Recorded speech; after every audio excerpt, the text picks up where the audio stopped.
దాదాపు 2 ఏళ్ల నిరీక్షణ తర్వాత సర్పంచ్ జరిగింది, గెలవడం జరిగింది. సర్పంచులు కూడా వాళ్ళ స్థానంలో కూర్చోవడం జరిగింది, పనులు కూడా జరుపుతున్నారు. అందులో భాగంగా మనం ఇవాళ సత్యనారాయణపురం సర్పంచ్ అయిన కనకదుర్గ రవి గారితో ఉన్నాము. ఆవిడతో 4 విషయాలు తెలుసుకుందాం. నమస్కారం అండి. ప్రజలు నాకు ఓటేసి గెలిపించినందుకు వారందరికీ నా ధన్యవాదాలు, కృతజ్ఞతలు. అలాగే పోచారం శ్రీనివాసరెడ్డి గారు మన ఎమ్మెల్యే గారికి, వారికి కూడా నా ధన్యవాదాలు. సత్యనారాయణపురం అనేది మేజర్ గ్రామ పంచాయతీ.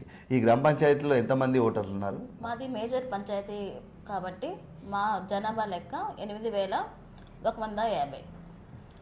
దాంట్లో ఓటర్లు 6,615 మంది ఓటర్లు. మమ్మల్ని భారీ మెజారిటీతోనే గెలిచి మేనిఫెస్టో తీసుకొని జనాల్లోకి వెళ్ళిండ్రు, గెలిచారు మేడం. మేనిఫెస్టో అంటే ఏం లేదు కానండి, మేము ప్రచారానికి వెళ్ళినప్పుడు ప్రతి ఇంటి వారు మాకు కోతుల బెడద ఉంది, దాన్ని తొలగించండి అని అడిగారు.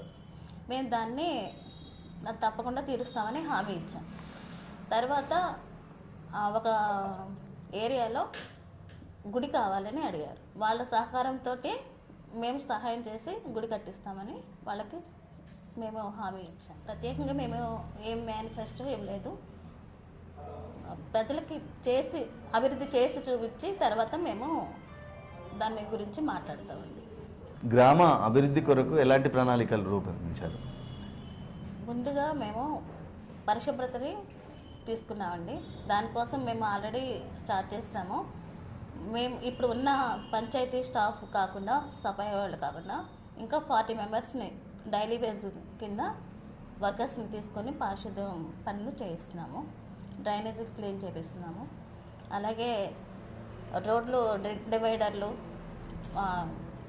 ఇది రామాలయం దగ్గర డివైడర్లు అవన్నీ మరమ్మతులు చేయించాము. అన్నీ మంచిగా రోడ్లు, డ్రైనేజీలు ఇవన్నీ మంచిగా క్లీన్గా ఉండాలని మేము ఆ దిశగా ప్రయాణిస్తాం. గ్రామంలో ప్రాథమిక సౌకర్యాలు ఎలా ఉన్నాయి, ఏమేమి చేకూరుస్తున్నారు? రోడ్లు మరమ్మతులు చేస్తున్నాము. నీరు అందరికీ ప్రతి ఇంటికి అందేలాగా చేస్తున్నాము. గ్రామంలో ప్రాథమిక సౌకర్యాలు ఎలా ఉన్నాయి, ఏమేమి చేకూరుస్తున్నారు? రోడ్లు మరమ్మతులు చేస్తున్నాము. నీరు అందరికీ ప్రతి ఇంటికి అందేలాగా చేస్తున్నాము. అవన్నీ మళ్ళీ దోమల ఆరోగ్యపరమైన సమస్యగా దోమలు ఉండడం వల్ల వాటికి దోమల మందు ముందుగానే స్ప్రే చేయించాము. పాలకవర్గ సహకారంతో గ్రామాభివృద్ధిని డెవలప్మెంట్ చేసుకోవడానికి ప్రయత్నిస్తున్నాం. ఈ వీధిలో మేము రోజు తిరుగుతూ ప్రజలకు కావాల్సిన సదుపాయాల్లో మేము సమకూరుస్తాం. దీపాలు అమర్చడం మరియు స్తంభాలు మరమ్మతులు చేయించడం అందరికీ అందేలాగా మేము చేస్తాం. ప్రజల ఆరోగ్యం కోసం PHCలో మేము ప్రతి వారం వీక్లీ 2 టైమ్స్ మేము తనిఖీ చేస్తాము. ప్రజలకి అందరికీ వైద్యం అందేలాగా చూస్తాం. గ్రామంలో ప్రభుత్వ పథకాలు ఎట్లా అమలు అవుతున్నాయి మేడం? అర్హులైన వారందరికీ పెన్షన్లు అందుతున్నాయండి.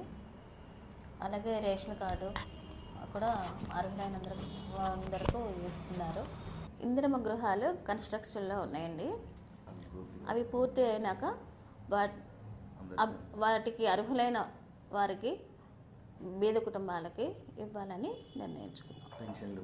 పెన్షన్లు కూడా అర్హులైన వారికి అందిస్తాం. యువతకు ఉపాధి అవకాశాలు ఎట్లా సమకూర్చాలని చూస్తున్నారు మేడం? యువత ముఖ్యంగా చెడుదారిలోకి అలవాటు పడుతున్నారు. ఆ దారిలో యువతను పోనీయకుండా మంచి మార్గంలో యువత నడిచేలా చూసుకుంటాం. యువతకు ఉద్యోగ అవకాశాలు వచ్చేలా ఎమ్మెల్యే గారి సహకారం తీసుకొని వారి వెన్నుండి యువతకు సహకరిస్తాం. వీలైతే చిన్న చిన్న కుటీర పరిశ్రమలో ఎమ్మెల్యే గారి సహకారంతో ఏర్పాటు చేసుకొని దానిలో యువతకి ఉపాధి అవకాశాలు కల్పిస్తాం. గ్రామ భద్రతకు ఏమైనా ప్రత్యేకమైన చర్యలు ఏమైనా చేపట్టారు? గ్రామ భద్రత కొరకు సీసీ కెమెరాలను అమర్చడం, పోలీసు సహకారంతో పెట్రోలింగ్ జరిపించడం, గ్రామంలో ఉన్న వాట్సాప్ గ్రూపుల్లో ఎవరికైనా అభద్రతతో ఫీల్ అయితే వాటిలో పోస్ట్ పెట్టడం, డైరెక్ట్గా నాకు ఫోన్ చేసినా కానీ మీ భద్రత కొరకు అనునిత్యం నా సహకారం. విద్యుత్ సౌకర్యాలు ఎట్లా ఉన్నాయి మేడం? గ్రామంలో మాకు సబ్స్టేషన్ ఉంది. లైన్ మ్యాన్ గారు ఉన్నారు. వారి సహకారంతో విద్యుత్ అంతరాయం లేకుండా వీరి సహకారంతో చూసుకుంటాం. గ్రామంలో సిఇఓ ఎట్లా మీకు సహకరిస్తున్నారు మేడం? మా సిఇఓ గారు మాకు ఏమైనా డౌట్స్ ఉంటే అవన్నీ క్లియర్ చేస్తున్నారు. మాతో మంచిగా సహకరిస్తారు. గ్రామంలో ప్రధాన సమస్య ఏమిటి? మా ఊర్లో ప్రధాన సమస్య ఏంటంటే కోతులు బెడద ఎక్కువగా ఉంది. వాటిని త్వరగానే పట్టిస్తాము. డ్రైనేజీ వ్యవస్థను మెరుగుపరుస్తాము. గ్రామ సుందరీకరణకు సెంట్రల్ లైటింగ్, రోడ్డు మధ్యలో పూలు పండ్లు చెట్లు పెంచడం, సీసీ రోడ్లు మెరుగుపరచడం మేము ముందుండి సమస్యలకు పరిష్కారం చూపిస్తాం. గ్రామం డెవలప్మెంట్ కొరకు ప్రజల సహకారం ఎట్లా ఉంది? చాలా బాగుంది. ప్రజలు మాతో అనునిత్యం సహకరిస్తారు. అలాగే మా ఉప సర్పంచ్, వార్డు మెంబర్లు మా వెన్నుంటూనే వారు కూడా మాకు సహకరిస్తున్నారు. చివరిగా గ్రామ అభివృద్ధికై మీ లక్ష్యం ఏంటి? గ్రామ అభివృద్ధి మా లక్ష్యం. గ్రామస్తులందరూ మాకు సహకరించాలి. గ్రామాధికారులు మాకు సహకరించి గ్రామాభివృద్ధిలో మీ వంతు సహకారం చేకూర్చాలని భావిస్తున్నాం. చూసాం కదా సర్పంచ్ కనకదుర్గ రవి గారు ఏం చెప్తా ఉన్నారంటే, గ్రామాన్ని డెవలప్ చేయడంలో అందరి సహకారం తీసుకొని గ్రామాన్ని డెవలప్ చేయడంలో నేను ముందుంటాను. సత్యనారాయణపురం గ్రామ పంచాయతీ సిఇఓ సాయిల్ గారితో ఉన్నాము. ఆయనతో 4 విషయాలు తెలుసుకుందాం. నమస్కారం అండి. నా పేరు సాయిలు. సత్యనారాయణపురం గ్రామ పంచాయతీ కార్యదర్శిగా నేను ఇక్కడ విధులు నిర్వహిస్తున్నాను. మా గ్రామ జనాభా వచ్చేసి 8,150 2011 సెన్సస్ ప్రకారం కలదు. ఇక్కడ 6,615 ఓటర్లు కలదు.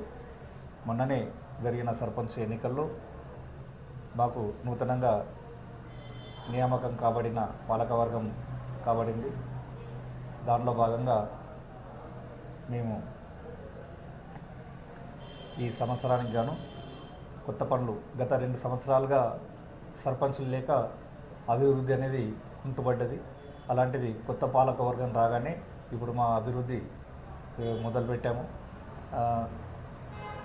మురికి కాలువలు శుభ్రపరచడం, కొత్తగా కల్వర్ట్లు నిర్మించడం, సీసీ రోడ్లు నిర్మించడం, సీసీ డ్రైన్స్ నిర్మించడం, ప్లస్ ఇక్కడ మాకు ఒక ఆమ్లెట్ విలేజ్ అయిన శ్రీనివాస కాలనీ ఉంది.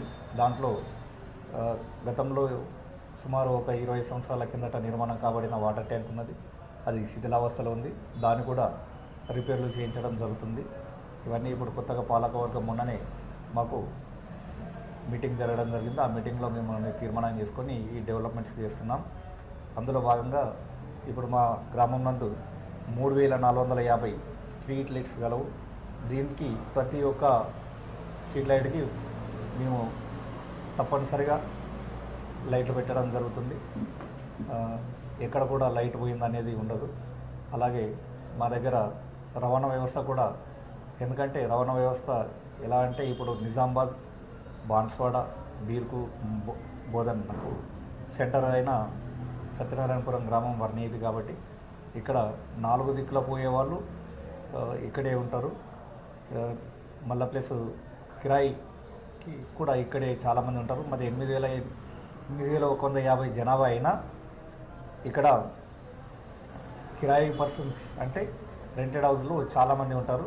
సుమారు 12,000 జనాభా ఇక్కడ ఖచ్చితంగా ఉంటుంది. అలాంటి దానికి మేము నీటి సరఫరా కానీ, విద్యుత్ సరఫరా కానీ, శానిటేషన్ పరంగా కానీ ప్రజలకు నిత్యం సేవ చేస్తుంటాం. ఎక్కడ కూడా రిమార్క్ అనేది ఉండదు.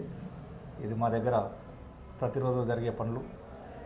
అలాగే ఈ సత్యనారాయణపురం గ్రామంలో మినిమం 80 to 80% అయితే ఖచ్చితంగా ఉంటాయి అన్ని సీసీ రోడ్లు. అలాగే 90% మురికి కాలువలు నిర్మించుకోవడం జరిగింది. ఇది దినదినాన అభివృద్ధి చెందుతున్న గ్రామం. దీంట్లో మాకు ప్రతిరోజు కూడా మేము 100% పని చేసినామని ఎప్పుడు కూడా అనుకోము. ఎందుకంటే ఇవాళ ఒక కాలనీ కంప్లీట్ అయిందంటే ఇంకో కాలనీ మళ్ళీ 2 సంవత్సరాల్లో మళ్ళీ ఇంకో కాలనీ ఏర్పడుతుంది. కాబట్టి ప్రతిరోజు మాకు పని ఉంటుంది. ప్రతి సంవత్సరం పనులు ఉంటాయి. పని మేము చేస్తూనే ఉంటాం. కొత్త కొత్త మురికి కాలువలు కట్టడానికి ఇప్పుడు మళ్ళీ తీర్మానం చేసుకున్నాం. కొత్త మురికి కాలువలు కూడా ఇప్పుడు సుమారు 2,000 మీటర్లు సీసీ డ్రైన్స్ ప్లస్ ఒక 30 కల్వర్ట్లు కట్టడానికి మొన్న తీర్మానం చేసుకున్నాం. ఇవి కూడా ఇప్పుడు పనులు చేయడం జరుగుతుంది. ఒక పంచాయతీ కార్యదర్శి, 2 బిల్ కలెక్టర్లు, ఒక 17 మంది ఎంపీడబ్ల్యూఎస్ వర్కర్లు నిత్యం పనిచేస్తుంటారు. అలాగే అదనపు సిబ్బందిని కూడా నియమించుకొని, చాలా పెద్ద గ్రామం కాబట్టి అదనపు సిబ్బందిని నియమించుకొని మేము పారిశుద్ధ్యం నిర్వహణ చేస్తుంటాం.